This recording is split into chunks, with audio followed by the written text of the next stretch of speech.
ATI was doing really, really well. And I just felt we needed to give back. We wanted to focus on kids. And I think people can relate to that. They can identify with that. So for us, it seemed like a logical expansion of what we do. It's easy to get behind. And just remembering what we do as a physical therapy company, we take care of people, we help people. So we do feel at ATI we have an obligation to take what we're getting at ATI, take the people, work with the caregivers, because that's really what we do, is we give care, and give back to the communities.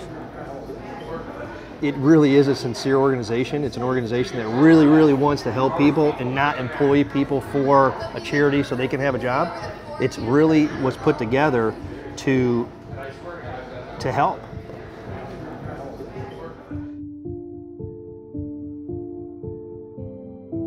So you've heard the phrase that God gives special children to special people, and I felt at first that He way overestimated me. And we had a healthy pregnancy. Everything was going along beautifully. When she was born with a facial birthmark, and the doctors had cautioned us that the blood vessel malformation may be on the surface of her brain and trigger seizures at some point in the future.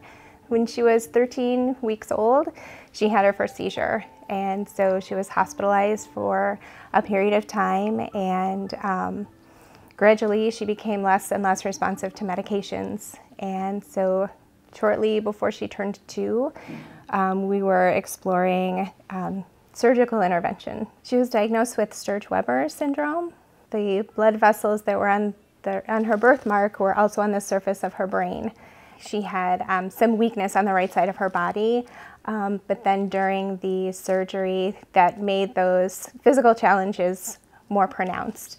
While she still had mobility on her right side, the control was much less. So she could walk, but she had very limited use of her right arm and her hand. You know, there's a couple of applications they have as practitioners, as surgeons, and they didn't know which one to go with. And the one that was recommended was the hemispherectomy.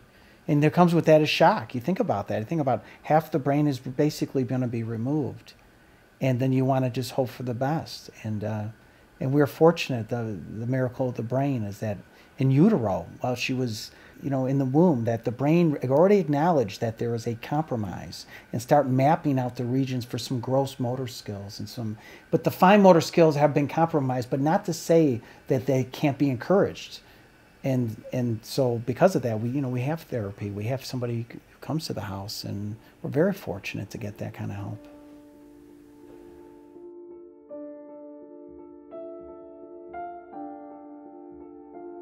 It was the first time I had ever heard the words arthrogryposis, and I, at that point, had been a nurse for at least 10 years and working in the medical field for 12 years.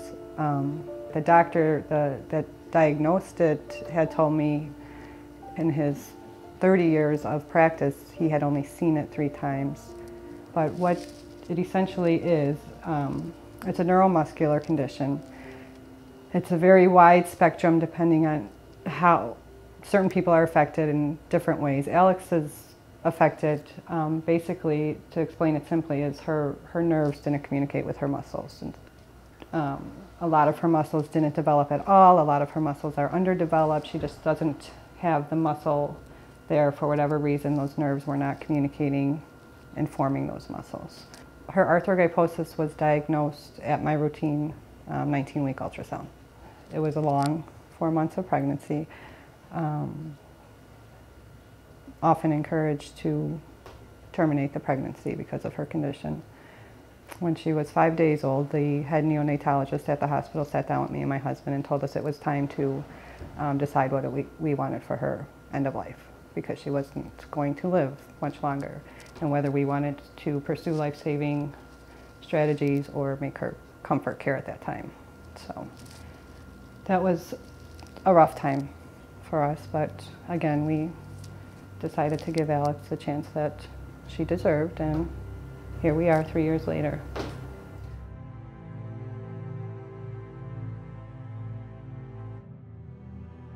I went to school here in Chicago.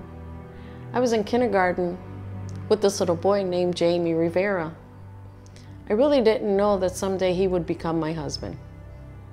He used to pull my hair, he used to bother me, and I used to bother him.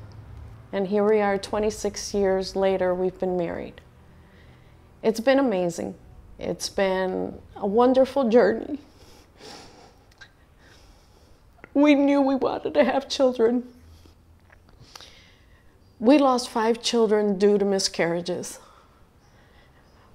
I lost the last pregnancy in March, and in April I got a call about our daughter.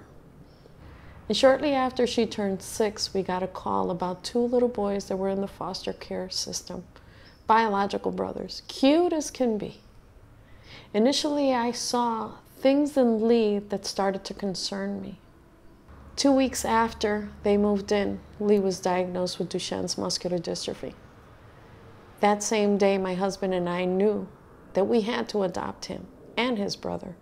We didn't want Lee to live the rest of his life in the foster care system. He needed a forever family, and we were here to be his forever family.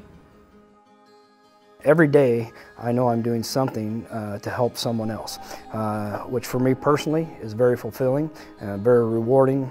But it's not just a mission statement, and it's not just the fact that I know our foundation's helping kids. It's the fact that I really get to see it hand in hand on a day-to-day basis with these kids and the families. You know, my history with ATI dates back literally to clinic number 1. And what I've really come to appreciate is how jazzed up our employees get about it. They step up and they take pride in being a part of an organization that's truly on a one-on-one basis helping individual families in a time of need. You never know when you're going to be in a situation just like these beneficiaries and their families. And because of that, you know, you hope every day is great, but if anything were to ever happen to my own family, I would want to know that there's a resource out there to help make a difference. And I think that's one of the things that our foundation does for these families. I do have, you know, 2 young boys, and I can only imagine, you know, if you're put in a situation where you're dealing with something unexpected or it's from birth, what have you, and if you are in a situation where you are stressed financially and or with limited resources, that just adds to the stress that situation would create. You can see right in that family's eyes and that mom or that dad or that child themselves, because they know what's going on, and they start to tear up a little bit, and it's you know, sometimes it's hard for us to make presentations, but in a good way, in a real happy and proud way. Throughout Maddie's infancy and her early childhood, we have been making so many different accommodations in many things that she did, just so that we could help her to experience things as just as any other child.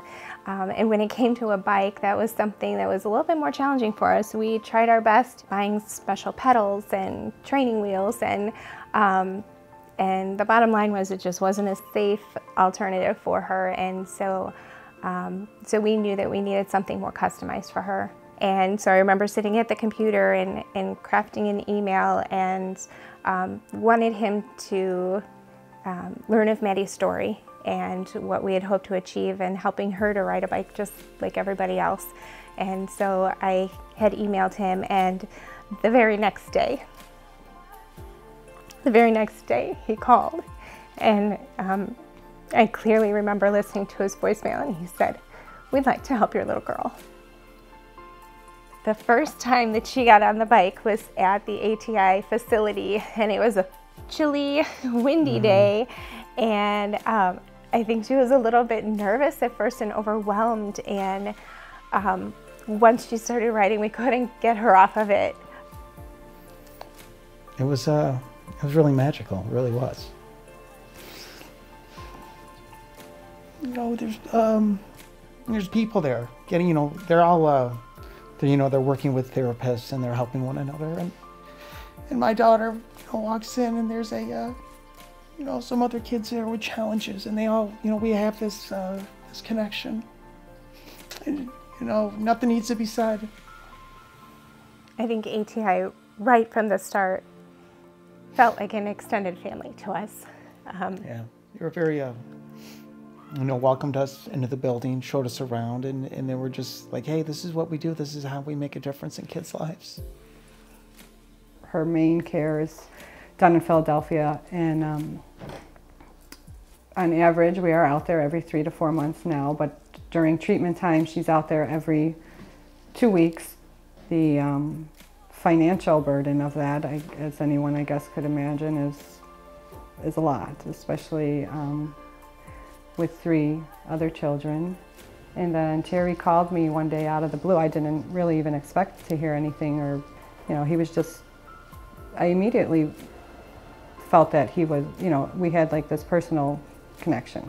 Like he knew me all along, and he knew Alex, and it was just, I felt like Terry and I were best friends.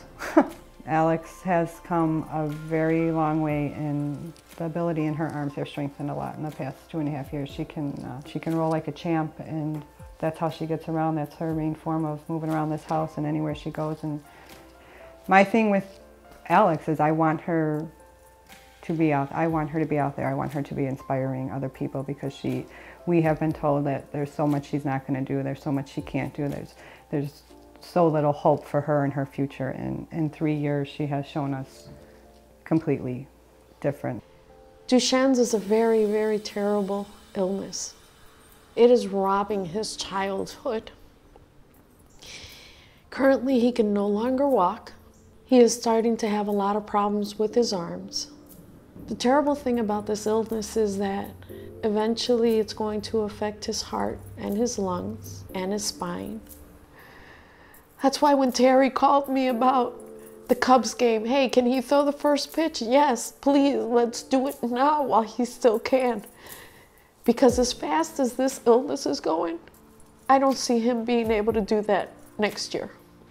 When Lee was diagnosed, we knew that eventually we needed to build a room for him. We just didn't know how we were going to do it. That room didn't exist.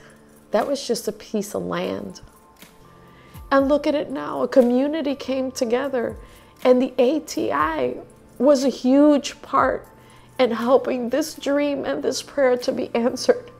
And I can't thank them enough. He wanted to be Superman this year for Halloween. And I said, why Superman? He said, Mom, because I'm going to cure a lot of kids that have my illness. I was a school teacher for 31 years. I want to say I was a good teacher. I loved what I did, but I love my children more. We love them to death. The great thing about the foundation is that it helps kids today. So there's going to be children today that walk home with something in hand that's going to help better their lives, which is very impactful. It's things that just show that people come out and that people do care. And caring is really what even ATI is based on. It's also important that we do things beyond that day to day, that we go above and beyond to reach out to a part of the community, in this case the children that the ATI Foundation helps. And we really think about the awareness and the resources that they need to just live better lives and have a better lifestyle and a quality of life. So that's what I'm really proud to have a company that does that. The folks at ATI, the people that donate to the foundation, those are the ones that are making it happen, first and foremost. But when you hear the stories like we saw today, and you start to really understand and it comes to life of what you're actually doing, you think to yourself, how can you do more?